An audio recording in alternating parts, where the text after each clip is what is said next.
100 বছর পর বিরল যোগ, শনি গোচর এবং সূর্যগ্রহণে লাভের মুখ দেখবেন কোন 3 রাশির জাতক জাতিকারা?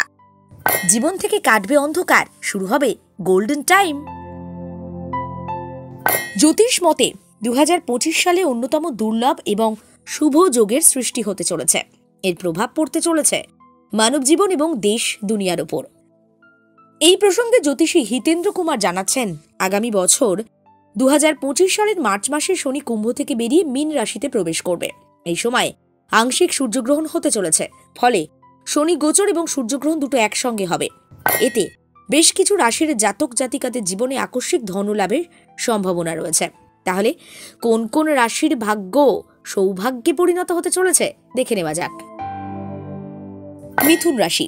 এই রাশির জাতক জাতিকাদের জন্য শনি গোচর এবং সূর্যগ্রহণ লাভদায়ক হতে চলেছে। ব্যবসায় সাফল্য আসবে, আটকে থাকা কাজ হয়ে যাবে, আর্থিক স্থিতিশীলতা বাড়বে, দেশ বিদেশে ভ্রমণের যোগ রয়েছে, চাকরিতে পদোন্নতির সম্ভাবনা, আয় দ্বিগুণ হতে পারে, বেকাররা চাকরির সুযোগ পাবেন। ধনুরাশি। শনি গোচর এবং সূর্যগ্রহণের সংযোগে ধনুরাশির জাতক জাতিকাদের জীবনে খুশির হাওয়া বইতে চলেছে। আপনি নতুন কোনো কাজ শুরু করতে পারেন। এই সময়ে কার্যক্ষেত্রে মান সম্মান বাড়বে, ব্যবসা ফুলে ফেপে উঠবে, স্বাস্থ্য ভালো থাকবে। এছাড়াও আপনি বাবা মায়ের সঙ্গে সমস্ত বিষয়ে পরামর্শ করতে পারেন, তাদের সহযোগিতার সঙ্গ পাবেন।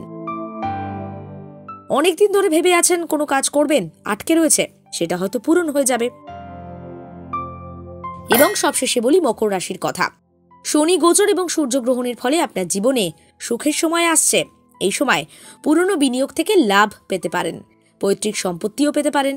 চাকরির ক্ষেত্রে নতুন জিনিস শেখার সুযোগ আসবে, চাকরিজীবীদের পদোন্নতির যোগ রয়েছে। ব্যবসায় নতুন সুযোগ, ভালো ফল লাভ, বিদেশ যাত্রার যোগও এড়ানো যাবে না। আপনাদেরকে জানিয়ে রাখি যে সাঁঝবেলা ডিজিটাল কোনো ধরনের বিশ্বাস এবং জ্যোতিষ বা ধর্মীয় সম্পর্কিত কোনো সম্পাদক নিয়ন্ত্রিত তথ্য পরামর্শ প্রদান করে না। তথ্য বা অনুমান প্রয়োগের আগে অবশ্যই সংশ্লিষ্ট বিশেষজ্ঞের সঙ্গে একবার পরামর্শ করে নিতে ভুলবেন না যেন।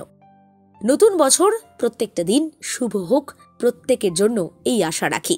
দেখতে থাকুন সাঁঝবেলা ডিজিটাল, সফল হোক স্বপ্নের।